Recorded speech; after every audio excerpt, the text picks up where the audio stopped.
Hey everybody, welcome to the Raw Online Report. Awesome guest today. If you saw the Tubi original movie Fit for Murder, you saw him do an amazing portrayal of the infamous Craig Titus. Please welcome, all the way from Los Angeles, Brock Yurich. How are you, Brock? I'm great. How you doing, Ron? Good. It is Yurich. I know you just told me and I probably already forgot. It's okay. Yurich. It's all right. Yurich, everybody. Yurich. Yeah, I'm bad like that. It's all right. Yeah. First of all, guys, please subscribe, like, share, ring the bell, do all that good stuff. I like to get the business out of the way first. Man, so let's take a look. I'm going to run this in the background. Hopefully they won't sue me or anything, because I just want to say good things about this movie, man. Because when I heard they were making this movie, I was like, oh, no, this is going to be so ridiculous. I thought it was going to be real schlocky and campy, and it wasn't. It was actually done very well. And I was very concerned that whoever played Craig Titus would not be able to capture those of us who knew Craig. And I knew him from 1991 all the way up until the last time I saw him was 2 months before the murders. And, oh my gosh! Yeah, he had his last after party on the Las Vegas Strip that him and Kelly threw. You nailed it, man. You did such an amazing job. I'm not here to kiss your ass, but wow, I was so pleasantly just surprised at how good the movie was and how good you were as Craig. And what's her name? Tori Trowbridge. Yeah, you did a great job with Kelly too. But you know, as far as I'm concerned, Craig was the star of the movie because he's the villain, really. Thank you. Yeah, that means so much to me, man. Thank you. Yeah. So this is it's almost over, and then when it's over, I'm going to start yapping more. But I can imagine when they were casting this movie, the casting director must have been tearing his or her hair out thinking, oh no, how are we going to get this? How are we going to find someone that can physically portray Craig Titus and be a good actor? Every bodybuilder thinks they can act. And, 99.9% of them are wrong, I'm sure. Because we all thought, well, Arnold could do it. Yeah, not everybody's Arnold. So how did they find you? How did you come to the role? What was the audition process like? Oh, I got you muted. Sorry, hang on. No, it's you. You're good. No, you're muted. Yeah, you need to unmute yourself. Unmute mic. Yeah, your mic's muted there, bud. Yeah, how about now? Yeah, we're good now. Sorry, guys. Okay, so yeah, the audition process. Okay, yeah. So my manager sent me the audition, and being an actor is not all it's cracked up to be. It's a lot of rejection, and it's a lot of hard work, and it's a lot of no's. And when I saw this one, I was like, dude, if I don't book this, I quit.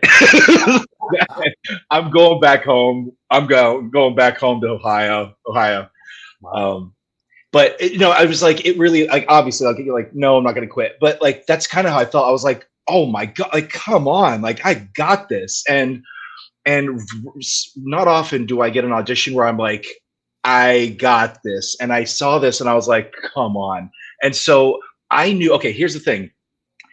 When I started getting serious about acting, I was also I was looking up other bodybuilders that were actors and to like kind of emulate their career, see what they were doing. And I found this actor named, oh my gosh, I'm blanking. Robert Yules. Oh yeah, Rob. I know Rob. You know Rob. I know Rob.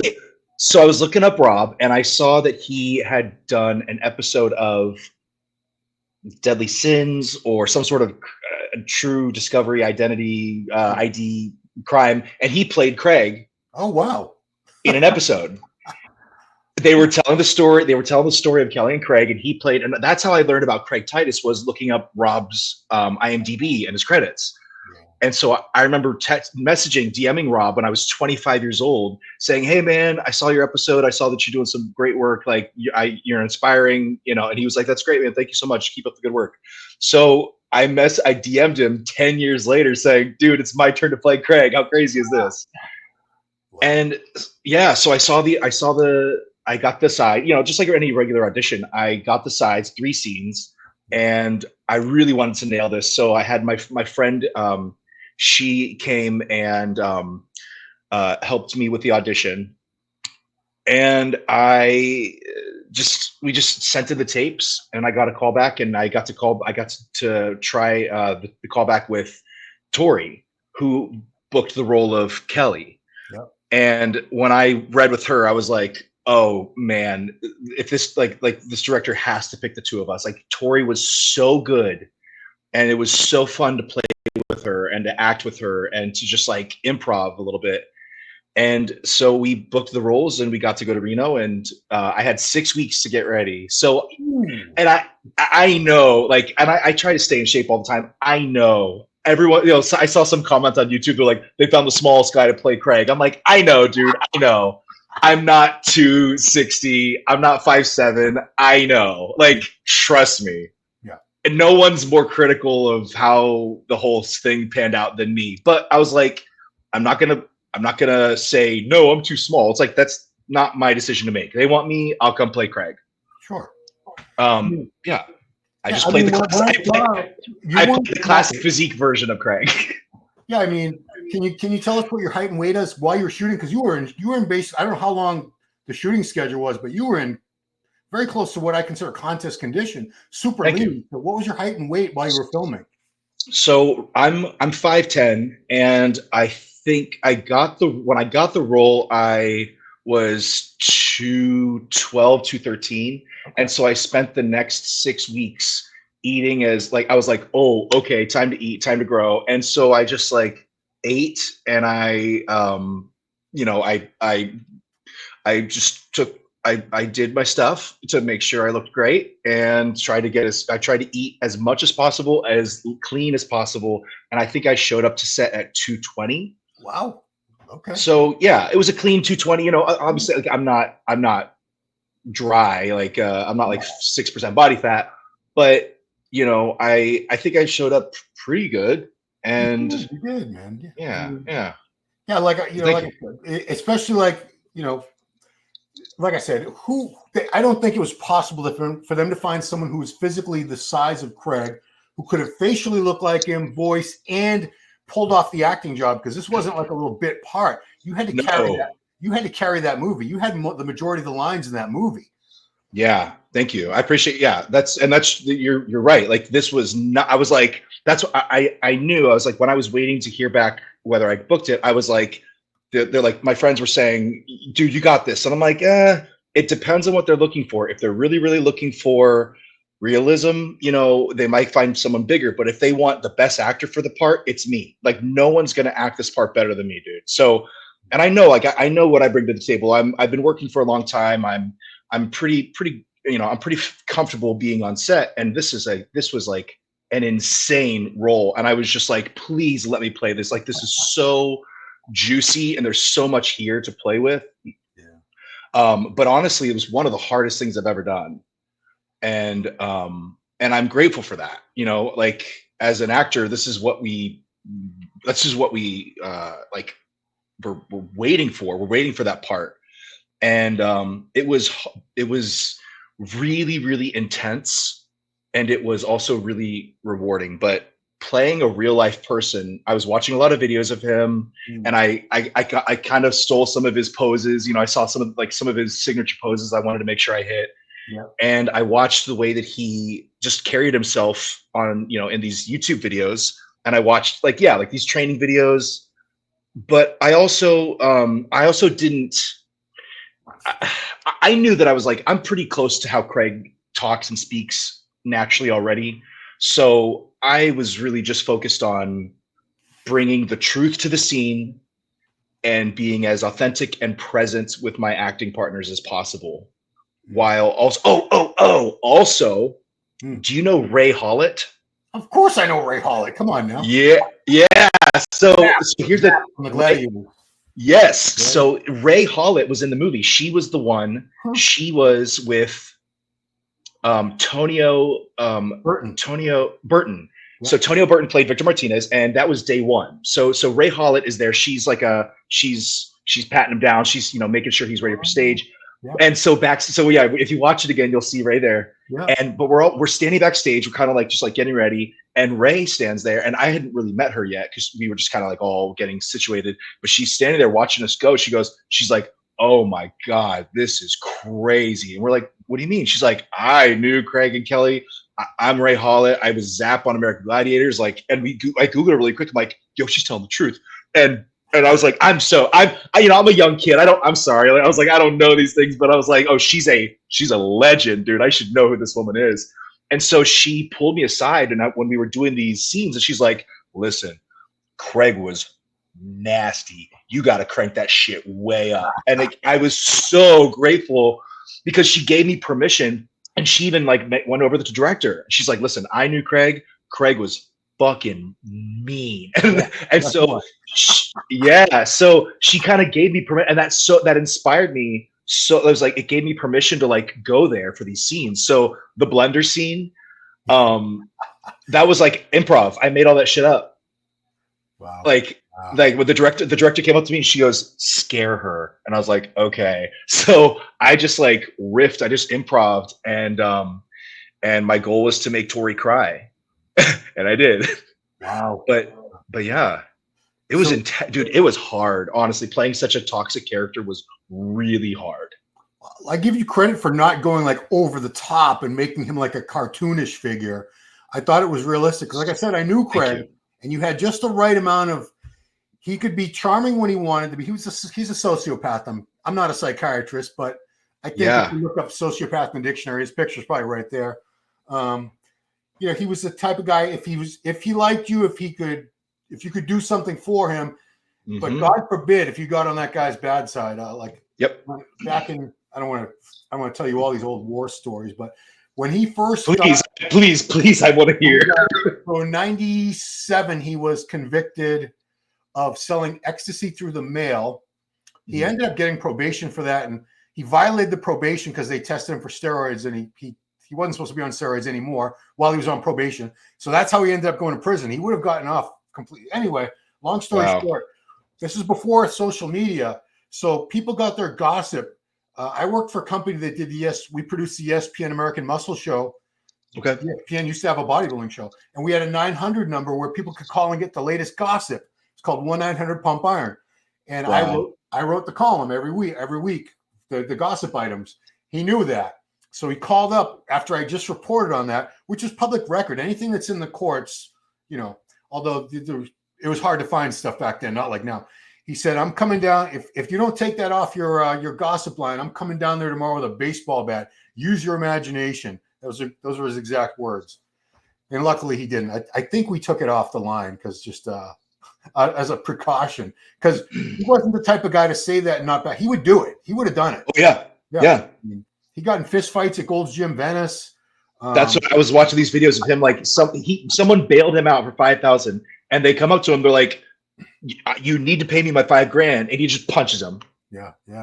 So you must have done a lot of research to get inside the head of this character. And what's it? I've always wondered. We all think we can act, and we all sort of fantasize about it. But what's it like I know we're going to talk about your work with the shelter animals and stuff. You're a very good person. How is it psychologically as a good person having to inhabit the personality and the persona of a bad person? That's like, I really appreciate that question. That's a really great question. And I think that's I always tell people, if I didn't have acting, I would go crazy. I know we all have this. Like we all have everything inside of us. We are everything, right? We're good, we're bad, we're this, so like we have everything inside of us. I try to do my best to be a good person in the planet, but I mean, I can have my moments. Like we all have these moments where we're like not our best selves, but I think it's it kind of is therapeutic to be able to go. How often are you paid to go be your worst self and get that out and like get it out of you so that you don't like do it at the customer service desk at American Airlines or whatever, but I think it's just, I've always been so fascinated with acting and tapping into how am I similar to this person? What makes me different from this person, and what makes me similar? And I'm watching Craig, and I'm like, there's a lot of similarities. Obviously, I'm not like that psychotic, but I think like it's also about serving the story. And it's like, if you want me to get fucking crazy, I'll get crazy. It's for the better of the, it's for the sake of the movie. It's always about telling the story. And you know, I felt so safe with the director. I felt so safe with the two actresses, with Tori and Paris. They were so good. We're still very, very close. Like we bonded so strongly on that set, and feeling so like we bonded immediately just because we knew how intense this was going to be and how abusive and how toxic this all was. So it was like, I was like, hi, are you okay? Are you like, I, you know, like after these scenes where I'm screaming at her, we were just like hugging and laughing and making sure we're okay, because it is, I mean, after that blender scene or like screaming at her, like I had to just like go shake it off. Like you just have to shake it off. And oh God, the trunk scene, the scene with in the trunk of the car. Oh yeah. I that scene was really difficult, and I couldn't get into it at the top of the scene. Like we were just getting ready to roll, and I was doing the bad thing with actors. Actors try to get to that place. They try to get to that, like, I need to be crying, I need to be all this. It's like you're forcing it, and it's gonna be bad. So I knew that I had to ground myself, and so I said, there's a dumbbell in the garage, and I was like, may I please have that dumbbell? And they brought the dumbbell over, and they gave me a roll of tape in that bag. So to get into the truth of the scene, because they were like, imagine there's a body here, and I was like, there's no body. I can't. It's hard for me to picture a dead body. I've never been in front of a dead body in the trunk. But what I could do was I could take the tape, and I could imitate the motion of wrapping her head with the tape, and doing that, and the sound of the tape and the motion made my stomach sick. Like that is, and then I started like, I was like, ooh, like this is bad. This is like, I can like, there, like it's, you just have to find your triggers, and in a safe way. And I heard Tori start really crying, and I was like, great, I'm affecting her. This is good. Keep going. So that's where we got to that place in the scene with the trunk. But after that scene, like during that scene, that's where it hit me. I was like, this actually happened.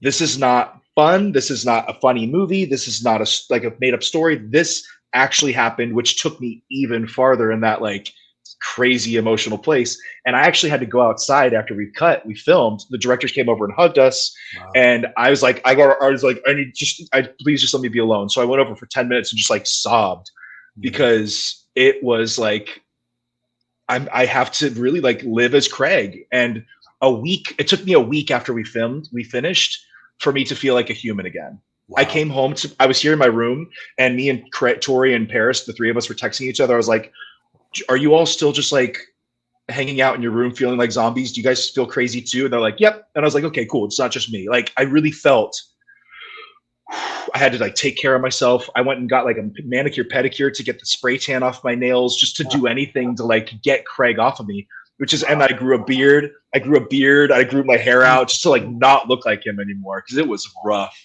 Yeah. You know, that reminds me, do you know an actor named Bill Moseley? Does a lot of horror movies. He played Otis in House of a Thousand Corpses and Devil's Rejects. Bill Moseley. Can I look him up? Anyway, so if you've never seen the Rob Zombie movies, don't worry about it. But the fact, he's a horrible character. Okay. In Devil's Rejects, there's like a lengthy scene where he abducts these people, and he's like humiliating this woman, and he's going to rape her and stuff. And I met him at a horror convention a few years ago, and I asked him, I said, because I've talked to him a few minutes, I'm like, he's a great guy. I said, yeah, that scene in particular really bothered me. He goes, dude, I was messed up for weeks from that. I like had nightmares, and I was the perpetrator in the scene. So yeah. Oh, wow. Yeah. You really have to take care of yourself, and you have to have a really good support system when you're playing these, like have somebody to call afterwards and be like, this happened. And you just have to take care of yourself. You know, like some of these actors go method and they go way too far. I'm like, I'm not going method. Like, I don't need to go method. I just need to like, just give yourself enough time to get on set early, drop in, figure out what's going on, do the work, and then just like let it go, because you have to, otherwise you will go crazy. Wow. that was rough. Like, getting into meathead stuff. So how long was the shoot? How long did it take to shoot this film? we shot, I think it was a total of 14 shooting days. Oh, okay. Over I was in Reno for 20 days. Okay. So, we had weekends off, but it was a 14-day shoot. It was pretty quick, So I know these sets, you were there early in the morning to late at night sometimes. How were you able to maintain training and, more importantly, the eating? Because you're maintaining a bodybuilder. You're supposed to be playing a professional bodybuilder. You have to look the part, and you did. Yeah. You were looking full and vascular and lean and everything. How did you keep up the training and the eating during those 20 days? The training was hard. I would grab sandbags like from the light setups, and I would just be like in between takes. I'm like, you're not gonna get me not pumped up. No, like, we need you in 5 minutes. I'm like, you're gonna give me 10 because I'm not showing up flat. But it was a lot of push-ups. My body was so sore just from like so many push-ups and so many curls with those little sandbags. But the food, they took care of me. We talked before the shoot, and I told them, I really like it's very, very important for me to get my meals in. And they knew, when you're on a movie set, everyone gets, shows up and gets breakfast, and then they break for lunch, like maybe 6, 7, 8 hours later. But I was like, I'm going to need to get something at least every 4 hours. But they made sure that I had what I needed. And so they were very cognizant of that. And but the training kind of just like, you do what you can. But yeah, these days are long, and you just pump up as much as you can, and you just kind of, but it's like, I'm not gonna lose my body in like 2 weeks or 3 weeks. I'm eating relatively well. I'm staying in shape. But yeah, the training was like, just kind of like, you do what you can. I got to go to a couple cool gyms in Reno, but. Okay. Yeah, I don't remember which ones, but they were nice. That's where Tony. Yeah. That's where Tony is from Reno. So yeah. Here's your Instagram, Brock Yurich, and you got some great stills from the film. I know. Those are oh my God, that was Jenny. She was our hair and makeup girl. She was so funny. She took such good care of us. Blonded me up every day. Oh my gosh. Yeah. It was so much fun. There's Tori looking beautiful. She was so good. I just was like head over heels for her. A question about her role, and this is not putting her down. I think she did a great job. I'm just curious why she chose not to do the Southern accent, because I knew Kelly long before she met Craig, and she had a little bit of a twang. She was from South Carolina. Oh, that's a really good question. Yeah, I guess that's a very good question. I don't know. Minor point. Yeah. That's very. I'm not sure. We never really talked about that. Yeah. Oh my gosh, that was from a real show. I did that. I think that was from Pittsburgh. Some show in Pittsburgh that I did. They asked for like my real competition pictures, and I was like, yeah, here you go. So some of the that was like. So did you got so lucky with me, dude? You were an NPC competitor then, I'm assuming, right? Mm-hmm. Yeah. I've done like maybe 7 or 8 shows. Oh wow, okay. My dad was a competitor, so my dad competed. I grew up watching him do shows. He did like a handful of shows when I was like maybe 10 or 11. Huh. And so I was always around bodybuilding. And so I grew up around it. I watched my dad compete. And so when I was 15, my dad started taking me to the gym, and I just fell in love with it. And it was a really great way for us to bond. And I did my first show when I was 20, and he was in the audience, like cheering me on. It was so fun. And so it's always been a part of my life. Like the training has always been a part of my life. And so I think it just paid off. Like my 2 worlds collided in this project, and it was so nice it was so great to be like the lead of a film that was also bodybuilding driven, because I felt so important. Like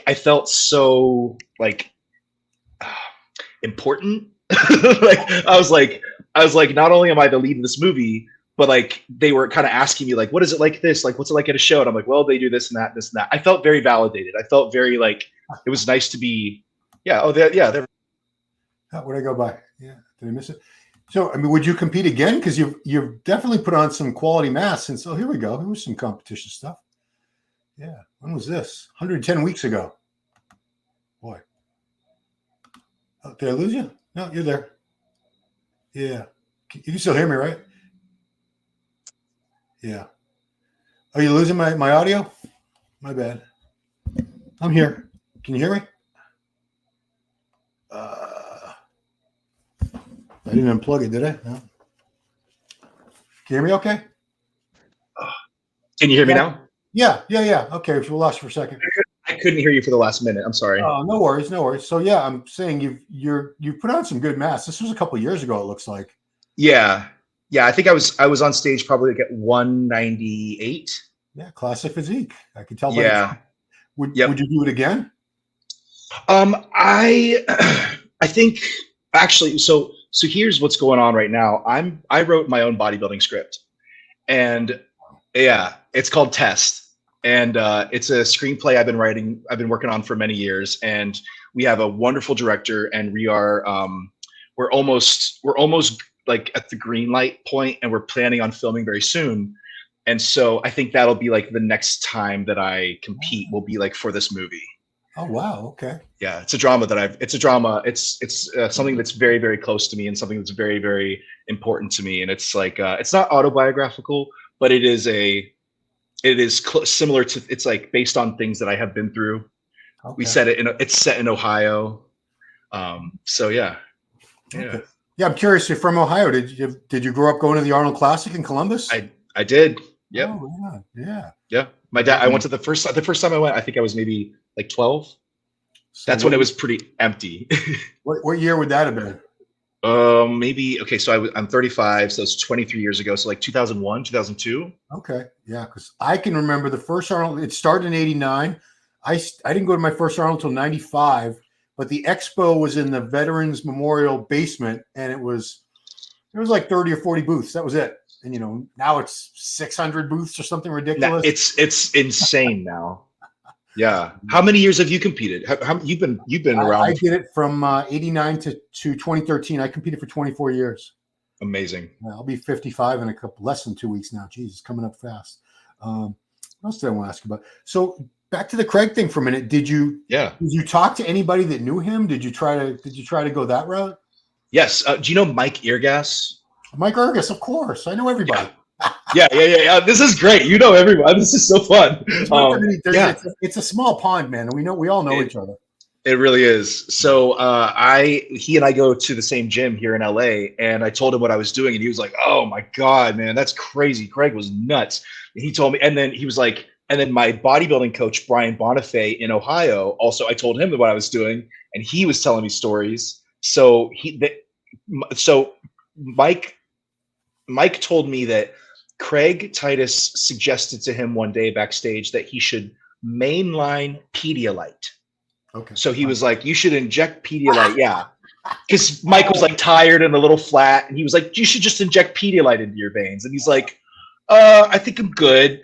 Like, I'll just get donuts. And then Brian, my coach, told me, he was like, "Oh man, he'd be ripping lines in between deadlift sets." Like, yeah, I mean, yeah. I'll tell you this. I'll tell you the last time I saw Craig, it was the 2005 Olympia after party. I'll say this: the guy him and Kelly, they threw some parties, some good parties. That's what I hear. Yeah, I mean, they did one House of Blues in Vegas that I was at, that I wrote an article that he got really upset about because.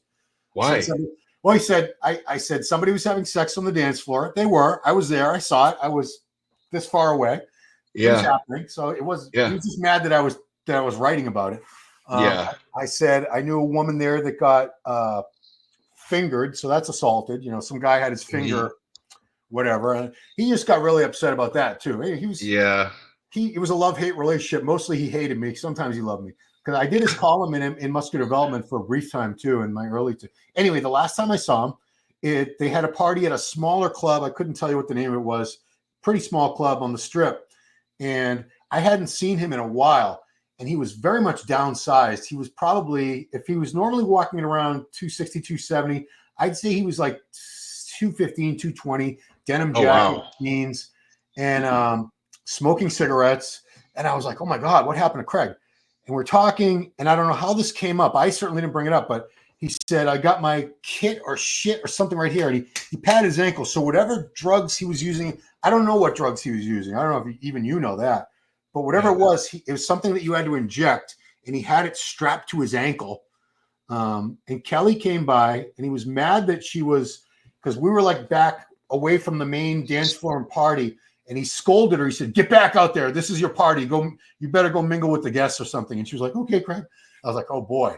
I said, things are looking very, very bad with the Titus family here. And sure enough, I think that was October, and the murder was December. So, and then I don't know if you realize, I think I mentioned this to you at the last scene where she's getting a pedicure and he's outside in the truck and the feds get them. The screen said Boston, Massachusetts, which kind of irked me because it actually happened right here, a mile away from that window, Stoughton, Massachusetts, at the same nail place, Touch Nails, my wife used to go to in the Shaw's Supermarket Plaza. He was here in Stoughton, Mass, because there was a guy, another bodybuilder, Matt Klein. He's long. He died of congestive heart failure. He was living here, and their scheme was to get across the country to Matt. Matt was supposed to get them fake passports and cash, and they were going to try to get to Greece because Craig was, I guess, Greek. He had Greek ancestry, and he knew that they didn't have extradition. If they could have made it to Greece, they would have been clear. They never would have been the U.S. would never been able to touch him, bring him back in any way, and it never. Obviously, they stopped. They got stopped because of she had to get her nails done, her toes done. Oh my god! Yeah. Oh my god. So that was right here. So, and the funny thing is, as soon as it happened, someone said, turn on the news. I'm like, what do you mean turn on the news? Like, it said, live from Stoughton, federal bodybuilder on the loose, bodybuilder not refugees, what are they called? People on the run.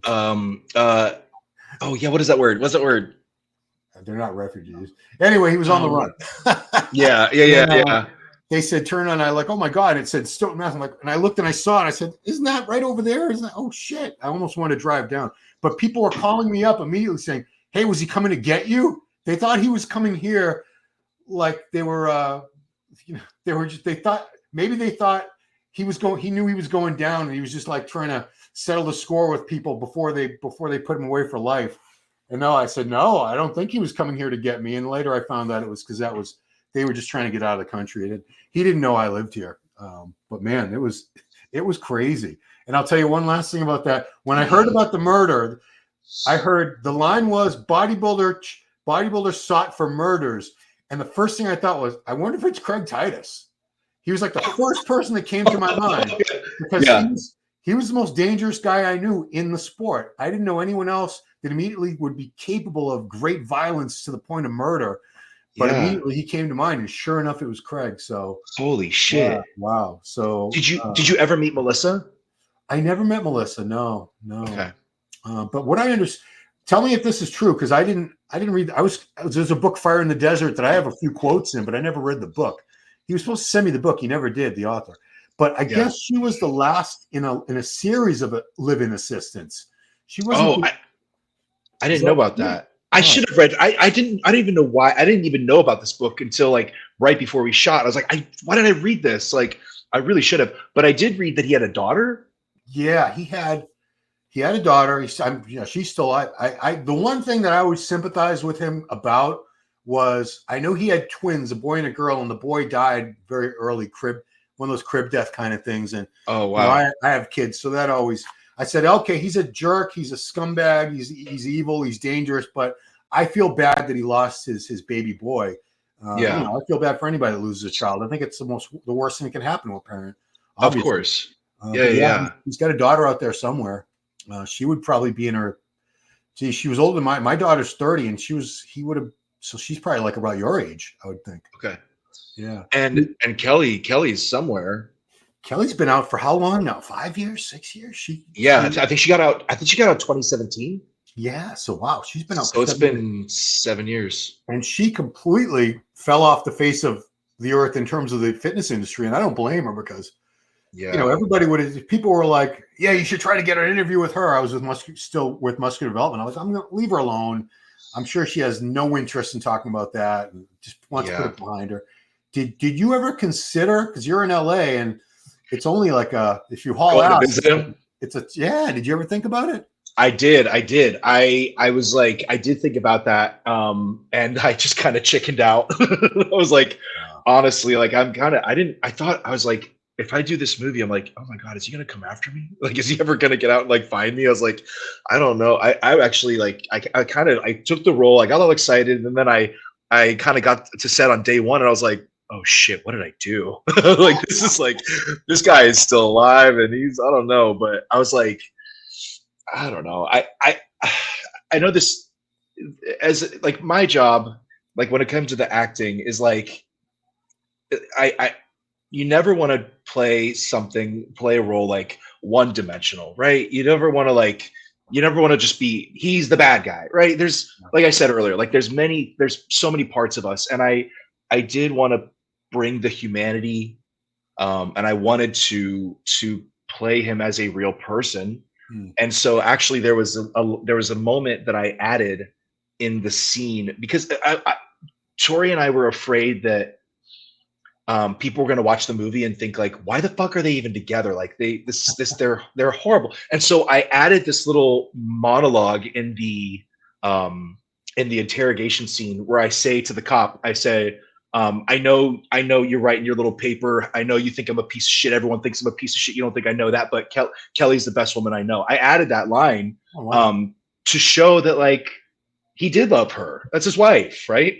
And there's so much violence and so much nastiness in the script that I just wanted to I wanted to just like, you know, remember, like help let people remember that, you know, like they do love each other, and there's, even if like toxic abuse, there's still like love there. There's always has to be love there.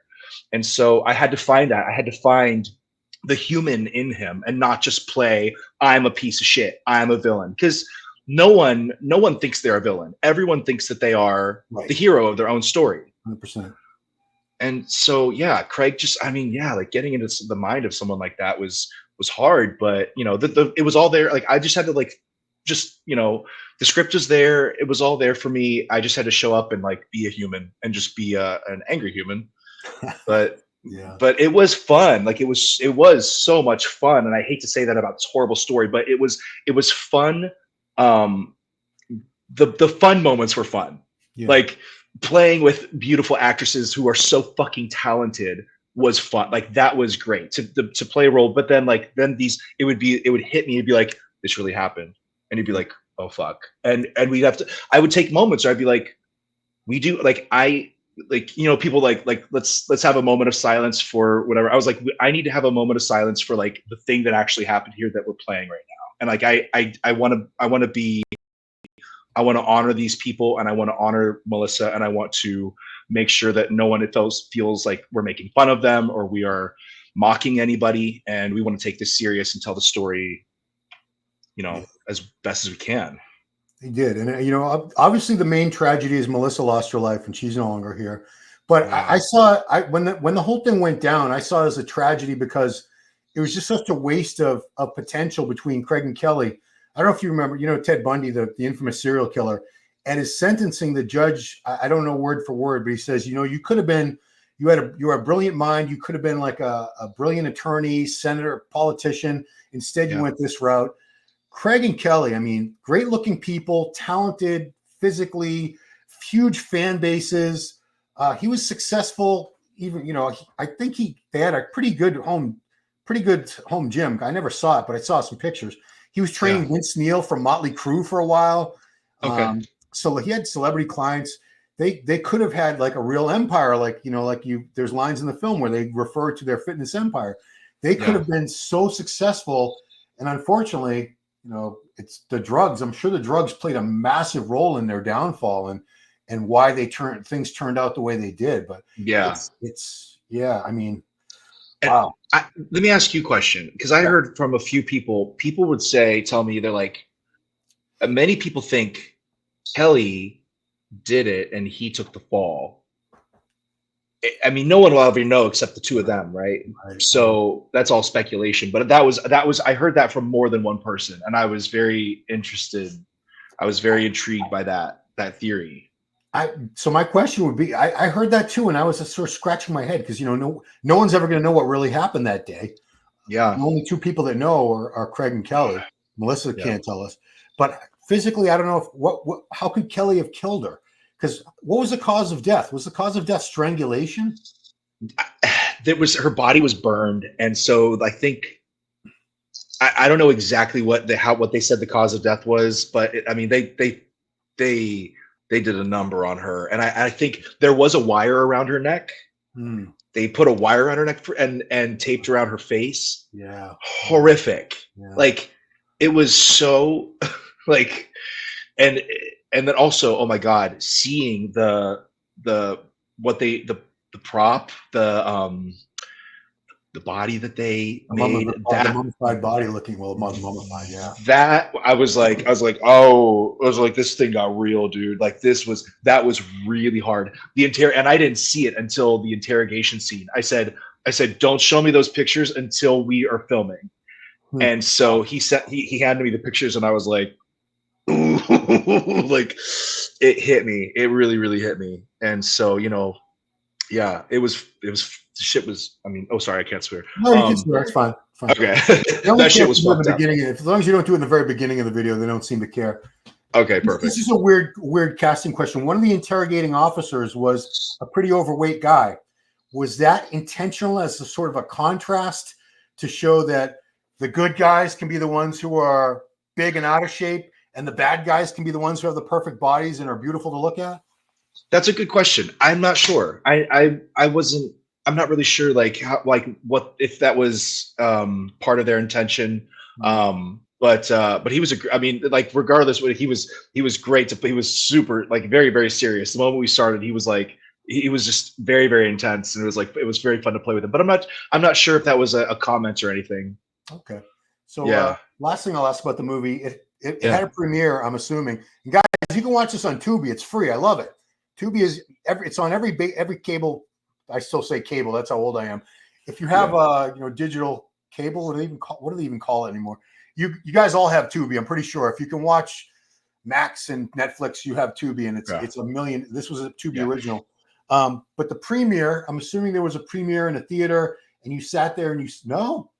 So when did you first get to see this? What was it like watching it for the first time on a big screen TV, or however you watched it? The first time that we saw parts, we were allowed to watch. Okay, so the first time we see what's happening is when we do ADR, and I don't mean to insult your intelligence, but you know what I mean when I say that. When you put the sound in. Yes. Yeah. So dialogue recording. So if they're screwing, if they miss the line, you just go into the studio and you lip sync to yourself. Right. So we had to, speak our own lines while the movie's playing. And that's the first time that I saw the clips. And I got to see parts of it, and I was like, oh shit, this is cool. And then I had to do the ADR for the final scene where we murder Melissa. And that was 3 minutes of really, really like reliving that trauma of that scene of that day, and having to, and not only just not just watching it, but having to watch my mouth and speak and pay super close attention to this thing that's horrible and relive this thing and have to speak with it was really, really hard. And I actually once we finished, the director came over and gave me a hug. She's like, I know it's tough and stuff. I'm like, yeah, that was hard,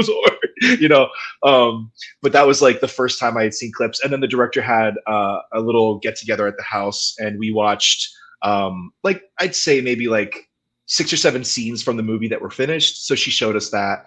And then I watched the full movie the weekend that it came out, and it was cool. I do wish that Tubi doesn't get to do. Tubi doesn't do movie premieres. They're not doing that. And I was really bummed because I really wanted to be in the theater with everybody and celebrate that movie together. But that's just, sometimes you just don't get that. With streamers, they just those don't happen. But yeah. Did you at least have a watch party at your house with some friends and stuff over? No, I was with my partner. We were watching it together. So we were in Santa Fe. We were watching so it was just the two of us watching, but it was great. It was just nice to but we all talked about trying to get together and watch it, but we just it's hard to get everybody's schedules together. Fair enough. I want to show something. Guys, when you watch the movie, you're going to think this Brock, he must be a horrible person to play such a horrible person. No. Look at this. This is on your YouTube channel. This is Christmas. You went to the dogs. Look at these poor pits. Oh, this is God's work. I I Oh have a man. rescue, and Oh, my, okay, beautiful. I follow so many of these shelter Instagram pages and rescue pages, and this is Oh just, man. it melts my heart to My see some of I didn't these. know you were a rescue advocate. My respect for you just doubled. Yeah. Oh, that's great, Ron. Well, Thank you for sharing. how did you get interested in working with shelter animals? So my I grew up in the country, and my parents we had a lot of rescues, and my dad would actually bring them. He would foster them. He would train them so that they would be more adoptable.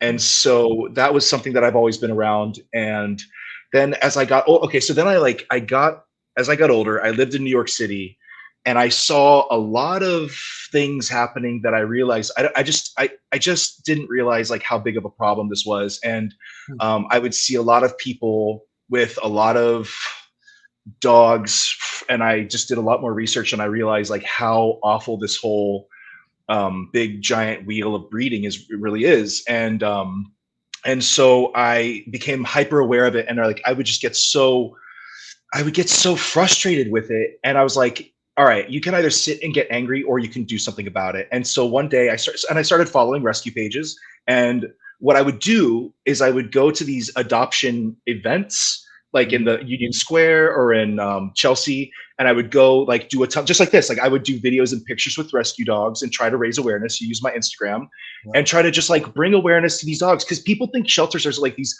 horrible, terrible, sad places. But I'm like, go visit and just go play with them. Like they need love. Like, oh, but it's so sad. I'm like, yeah, it's sad for them, bro. Get over yourself. Like, and so I fostered my first pit when it was 2018. I was 29 years old. His name was Saint. I saw his picture. They're like, we're looking for a foster. And I was like, I'll take him. And so I fostered this pit for 3 weeks, and my friends adopted him, and it was I'm gonna get emotional even talking about it. It was the best feeling ever. Like I was, the night I had to take him to my friends to pass him on. Yeah. I think I don't think I've ever cried that hard, but it was so beautiful, and it was so wonderful to see him play with his new sister. They have this dog Maggie, who's a pit. She was deaf, and so like the two of them just playing, I was like, you be a good boy. You be a good boy, And so I just tried to like foster as often as I could from then on. And it's just something that I feel very passionate about. And I think like there's just way too many dogs dying in shelters for us to be it's like, just go like before you like, and I'm not going to tell anyone what to do. But if someone's going to if you ask my opinion, yes, I will give you my opinion. I do encourage people to go follow a bunch of rescue pages. And like, if you're thinking about bringing a dog in, like there's so many dogs in shelters, and like they're just waiting, like they're on death row for nothing that they did. Like this is not their fault. Right. And there's so many people that like think that they want a dog, they'll buy from a breeder, and then they'll realize how much work it is and drop it off at a shelter. And I'm like, it's so frustrating. I probably follow about 20 or 30 of those pages, and there's a whole set of videos that like Coachella Animal Shelter, I think they're always showing you dogs that are on the youth list, that if they're not adopted by this day, this time, they're gonna be put down. They're showing these are happy, loving dogs, and it breaks my heart. And then the only posts that sort of get me out of that are I'm adopted ones, where Humane Broward is a good one in Florida. They show dogs that are up for adoption, but they'll show the ones that get adopted, and it's like, oh, it just melts your heart to see these dogs come out of the cage and go to the family and jump in the car. Yeah, and the girls are going crazy. Yeah, I mean, we're not going to get all political here with dogs and breeding, but because I had an older sister that was breeding dogs for a while, and oh God, I don't want to get into that. But people are paying $1,000 to $5,000 for these French bulldogs, while these shelters are literally packed, overflowing with all these beautiful dogs that just need love and home. So guys, please adopt, don't shop, because every time you pay big money for these dogs, you're just encouraging these breeders. That's it. And if they don't sell their dogs by the time they're not cute anymore, they dump them off at the shelters. It's horrible. and it's like, and you know, yeah, it's like what, like people don't, and people just don't know. They just think puppies, and I'm like, no, dude. What this came from? This came there. This little litter of puppies. There's a mother over there who's like been overbred, and when she's too old, they're gonna either kill her or drop her off at a shelter and go, "You deal with her now," and it becomes someone else's problem. You're just making money off this shit. And it's just, people just don't know. And so I do try to encourage, I do try to educate people, and I do try to get them to like to think about that. And it's like, these puppies came from somewhere and you don't know where, and I guarantee you it's not a good look. It's not a good spot. And the puppy mills and the pet shops, it's just horrific. They got these dogs in these crates, and it's just like, you just crank out puppies and you see no human, you see no lights, their existence is horrible. So I really do try to like encourage people. And you know who does amazing work in New York is Mike Ruiz. Do you know Mike Ruiz, the photographer? I know of him, yeah, for sure. Okay, he is Mike Ruiz. I mean, he's homeboy is stacked. First off, he's a very, very famous photographer, very, very successful. And he could like literally walk on stage and win like shows right now, but he's too busy saving dogs. He is the. Oh, I follow him. I follow him on Facebook too. Yeah. He does a calendar. I did his calendar in 2019. Like it's always like muscles and mutts, or like bullies and biceps. And he does it. He raises awareness, and he does such good work. He is always like, you know, doing stuff with rescue dogs. So I just love seeing that. It tells me something. It tells me about it tells a lot about a person, the way that people treat animals. You know, it's like the way that people. There's a lot of machismo, especially in this world that we live in. There's a lot of testosterone. There's a lot of like, who's going to be the toughest, who's got to be the coolest, and that's whatever. But true like masculinity and true power comes from your tenderness and your kindness and your capacity for love. And people like, oh, it's weak. It's like, no, it's not, dude. It's like, it's real strength is to like take care of something that can't take care of itself. Right. That's I don't want to say a man, but that's a man who like thinks and takes care of others. And like, that's a man. That's power and strength. And like, it's just such a respectable thing. So when somebody you very easily could go pay $1,000 to a breeder and have the perfect pit with the sliced off fucking ears. Yeah. But like, go to a shelter, bro. Like, just what a cool story too, to be like, yeah, we rescued him. Like that's so much more like interesting than like we bought him. Yeah. And, you know, I was at another horror convention. I met, you can see her, Linda Blair there. Yes. Oh, she's a huge advocate. He's got a great organization. I can't think of the name of it out there, but she's always selling like memorabilia and coming out with special things to raise money for her shelter or her organization. And I love her. So actually, did you meet her? So I haven't met her yet. But I was actually this kind of reminds me. I've written two screenplays in my life, and the first one is Test, the bodybuilding bodybuilding story. And so then during COVID, I was like, okay, well, I've already written Test. What do I work on now? And I was like, let me have another screenplay to work on while we're sitting around doing nothing. And so I knew that the next thing I wanted to write about was about pit rescue. Oh. And so I wrote a story, and the story is called Pitbull.